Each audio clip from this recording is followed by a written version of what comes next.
talk about cars, because we do it a lot on this show. We talk about the state of the roads, the state of the potholes in your neck of the woods, the state of the parking fines, the state of the speeding fines that people get now. So expensive to drive a car. And of course, Keir Starmer makes out that he's the friend of the motorist. Well, let's ask somebody from the RAC, the Royal Automobile Club. Simon Williams is here. Simon, very good morning to you. Morning, Mike. Thanks very much for joining us. I mean, would you say that Keir Starmer's right to claim to be a friend of the motorist? We have been long arguing that every government should pay attention to motorists. There are 40 million people with full driving licences, 34 million cars now. So it's a really important group of people that need to be listened to. And the state of the roads, as you mentioned, is drivers' #1 concern in the RAC report on motoring, and rightly so, because the roads aren't fit for purpose. And we're working as hard as we can to kind of get the right messages across to government. They are starting to listen and starting to do the right things. Preventing potholes is the first thing. They shouldn't just be filling them. They've got to stop them appearing in the first place. Yeah.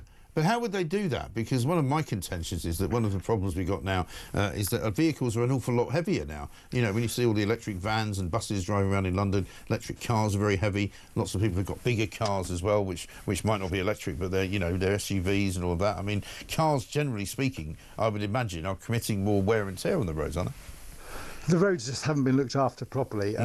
We're now in April, and all the way through to September is used to be known as surface dressing season. This is when you see chippings being spilled onto the road. Now, what that does is that seals the road, stops water getting in, and water is basically the enemy of roads. If it gets beneath the surface, particularly in the winter when it freezes and cracks, the surface then breaks down. And we haven't been doing enough of this, and the data we've been looking at the RAC from the government shows there's been a real lack of preservation work, and that's what is so badly needed, and that will change things. Obviously, we've got to fill the dangerous potholes, but we need to start doing this proper maintenance and also resurfacing roads which are beyond repair. Yes, and you've also got a campaign on the go at the moment about parking charges, because an awful lot of people are finding that they're being sent demands for up to £170 from private parking companies because machines are not working properly, or because they're sort of just ignoring the fact that you've already registered your car in a car park. This happens a lot in supermarkets and sort of railway stations, places like that, right? Have we lost Simon?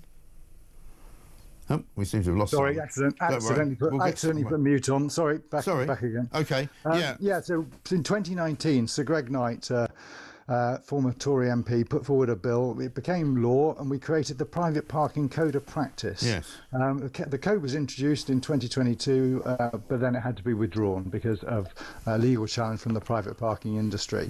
So now we're still in this situation where we haven't got this code in place, and this code is, designed to bring some regulation, some scrutiny to the sector. And in the meantime, kind of October last year, the private parking industry themselves launched their own code. They tried to mirror virtually everything from the government-backed code, but it's all kind of worded to be more in their favour than the driver's favour. Right. So we're fighting that. We're working with the government to get the code into force. Too many people are having to pay out stupid amounts for machines that are dodgy, right, or they've been just made a simple keying error, and some of the machines are jumping ahead. You put the first couple of digits in, or your first letters of your number plate, and then all of a sudden they jump ahead to payment. Right.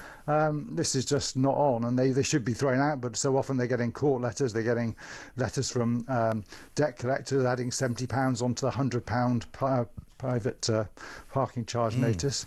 It's just not right. And as long as, I suppose, these private parking companies will continue to operate like this, I mean, they can't actually force you to pay them, but if you don't pay them, they can take and drag you through the courts and ruin your credit rating, can't they? Yeah, this is what happens. First of all, you'll get the £100 PCN through the post. Then if you don't pay, or you start to appeal, you get £70 added on from a debt collector. It's like getting a threatogram through the post, trying to force you into paying. Then obviously court will come along, and they'll start threatening court action. And often it's just a numbers game, and they're threatening court, and they don't really want to go because it's going to cost them money. They're probably going to lose anyway.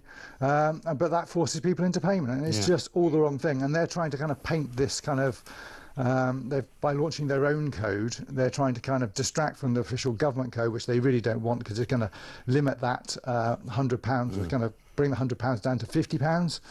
It's going to ban debt collection letters. and it's also going to introduce a single independent appeals process, and they're just trying to kind of make everyone look over to them rather than to avoid. So would you advise people to fight them then and not pay if you think it's a wrongly issued ticket? If they're threatening to take you to court, just go, okay then, do it. If you receive one of these, the best thing you can do is go to our website, rc.co.uk. We've got a guide on how to appeal a PCN, whether it's from a private parking company, whether it's from a council company, and that will guide you through the process of doing all you can to fight it and get rid of it. Yes, okay. Because, I mean, I know, because I got a parking ticket just recently in London, that they're talking about putting it up to £160. At the moment, it's £130, 65, if you pay it within 2 weeks. It's an awful lot of money for a parking infractione that can be literally, you overstayed your parking payment by 5 minutes or something. Yeah, I completely agree. With private parking, it is actually just an alleged breach of contract. Yeah. So often £100 for something if you've overstayed. How does that kind of equate? It is totally disproportionate. Right. And there's some poor people in a place called Syston in Leicestershire. There's a little car park there, and they lots of people are paid. The machines jumped ahead, and they've all been issued £100 PCNs, and half of them paid. Well, most of them paid about £1 to park. That's mad, isn't it? And that's the other thing. It's out of all proportion. I mean, there's a place where I park sometimes down in Sussex where it's £1 to park for sort of an hour, and maybe for more than that it's £2. But if you somehow overstay the time you were supposed to be there, it's an £80 fine, which is crazy. Yeah. I mean, if there was 20, people would kind of go, all right, I made a bit of a fool of myself, I'll pay the fine, 20 quid. But 80 quid for £1 is just insane.